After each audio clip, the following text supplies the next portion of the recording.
Hey guys, this is Jonas Hulbert with Streetlight Realty and the Carolina Group. Today we're going to be going over how you can better use the two most popular home search apps in your phone, and that's generally going to be Zillow or Redfin. So let's dive in. We're going to start with Zillow. The first thing that I want to bring your attention to is going to be in the upper left hand corner. It's going to be the map or list, depending on which version you're looking at. So we're in list, just switched it over to map. And now it says list, and you can switch it back over. Now, if you're more about the house, you're going to be wanting to use the list feature. If you're more about the geographical location of where your property is, you're going to want to use the map feature. That way you can zoom in on a certain part of town.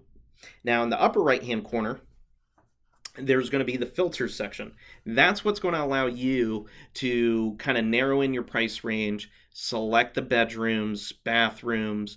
You'll see here in just a second, it's going to show you the different home types that are available. So if you're looking for single family houses, townhomes, condos, if there's something you absolutely don't want, you can either check it off, or if it's something you're really wanting, you can make sure that it's in there. You can filter for open houses, price reduction only. If you're not wanting to go out because of COVID or something like that, you can do 3D tours. So there's a bunch of things that you can limit the filter for, so you only see what you want to see, and it kind of filters out the rest. So that's kind of what that filter function is for. And then now we're going to take a look at the bulk of the body. One thing that I think is important to point out is if you're looking at this 3174 Willow Bend, that red dot that you're looking at, that is actually a house that's for sale. Now, not every house you see on Zillow or Redfin is going to be an active listing, and they don't always do the best job of explaining that to you.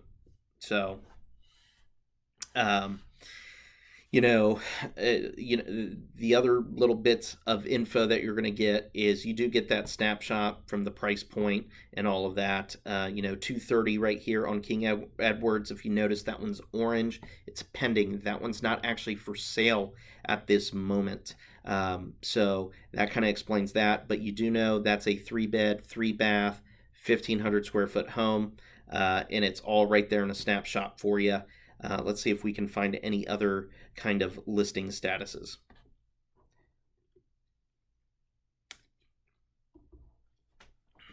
Now, I did pre-record what you're seeing on the screenshot from my phone, so I'm trying to keep up with it and remember in the process we went through to get there.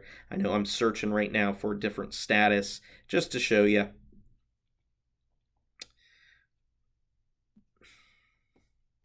So right there, you see 185, 1936 North Longview Street.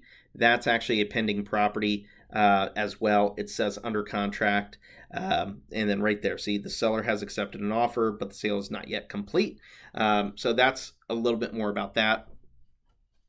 Now, I think we're getting ready to take a look at some of the key information on a property. I guess I decided to keep scrolling. A lot of pending properties. Now, the advice I would give is make sure you go into that filter section and filter out these types of listings. That way you're only seeing what's for sale and nothing more, nothing less. What's the point of looking at a house that's already under contract? So, scrolling through the photos there. Now, one thing I want to point out is that tour button. If you click that, you're going to get bombarded with a lot of phone calls, text messages, and emails from a variety of agents. As you can tell, when you pull up on that tab that was just above those 3 features, you're going to get more details about the property. It's going to go into the description, how many days on market. It's going to show you how many people have viewed that house. Some kind of interesting stats. It lets you know, is this a is this a hot property or is it not? It gives you the listing information right here. So take a tour with a buyer's agent. What does that mean? That's not how you get in contact with the listing agent. That's just how you get in contact with people who have paid Zillow to receive leads. for that zip code or that specific property in this instance. And if you were to request a time, what's going to happen is that same message will get blasted out to 3 to 4 different agents. And now you're going to have multiple phone calls, text messages, and all that. So, my advice, don't click on that. There's no point in doing it. That person doesn't know any more about the property than maybe a real estate agent you're already working with or the listing agent themselves. And these are just folks who have paid Zillow to try to get access to your information. So keep that in mind. It's not the most highly skilled or the most knowledgeable person when it comes to that property. Not saying that the agents that you get paired up with aren't knowledgeable or skilled. It's just they're not necessarily any better or more qualified to answer questions about that property than the person you may already be working with. So as you continue down with the features, it continues to go on. It gives you more information about the age, the type of utilities that it has, whether it's gas, whether it's not gas, electric, and all that fun stuff, the type of heat, the type of cooling, and all of that. So again, the contact information, it's going to be the same. If you fill that out, hit send, it is just going to bombard your phone with a bunch of spam, really. So more market information about prices, tax history. Some of this stuff is accurate, some of it's not. One thing I forgot to mention earlier, the Zestimate, that can be somewhat accurate. It can be totally off. It can be overvaluing properties, undervaluing. They just try to use an algorithm to make a highly educated guess as to the value of your home. Same thing with this payment calculator that you're looking at. For instance, you may have mortgage insurance. They don't even include it in there. So be careful with that. School information, the rating system and all that. Not bad. So right there, it's showing you some of the photos of the agents that you may get in contact with, if you were to click on the give me more information button. So, and then it tries to show you similar houses in the area.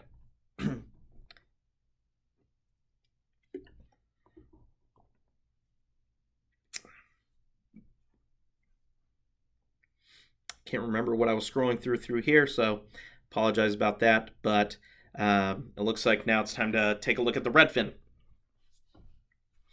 So Redfin's going to be very similar to Zillow. If you notice in the upper right-hand corner with theirs, you can go from the map view, which is the default setting on Redfin, to the list view. Again, I prefer list view, but use whatever is your preference. Now, one thing I noticed when I was going back and forth between Zillow and Redfin, Redfin has changed some of their features. Now, the filters is very similar. Again, you can do, houses, multifamily, for sale. You can switch from active to pending under contract. But what I noticed was interesting as I was scrolling through the list, notice it doesn't say whether any of these are active. There's hot home, there's new construction. If you look at Blythewood Drive, you notice it doesn't say whether it's active or pending. Again, I think this is just an attempt for them to show you, hey, we have a lot of properties. Whether it's active or not, I think is kind of irrelevant to them. So, they provide similar information. John Dayspring, it shows as the agent you could get in contact with them. I used to be part of the Redfin program. There is no Redfin brokerage in Dayton, so they just partner you up with a local agent, very similar to the way that Zillow does it, but you only get contacted by one agent. But again, if you're already working with someone, I think that's the best thing to do, is just follow up with your favorite agent. If you notice, very similar features to Zillow, but none of these, and that's what I'm checking right now, is none of these actually are showing you whether they're active or not. And I found that new change to Redfin to be extremely interesting. Now, it's nice to know new construction, whether a property's hot or not, but for them not to be showing you which ones are active or not seems a little interesting to me. So at this point, I'm trying to see what am I looking at. And if you notice, you can filter for only active listings and all that, but you really have to go into the filters to know if that's all you're pulling up. So you have to be diligent, it seems, with Redfin to go out of your way to make sure you're not receiving the pending listings. So a little bit interesting in that regard. Let's see.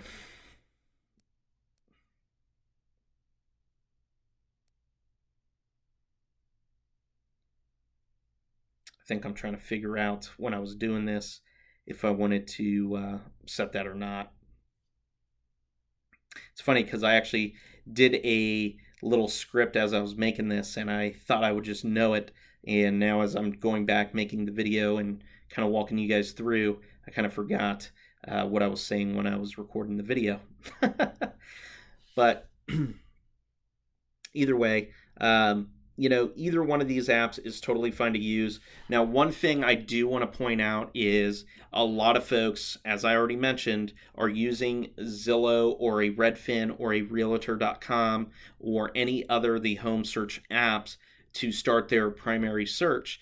Now, the biggest thing is, especially in a market that is so intense as it currently is, getting listings late is not a good thing. So if you're looking only on Zillow, I'll let you know right now, there are some real estate agents in the area that actually do not syndicate or send their listings over to Zillow.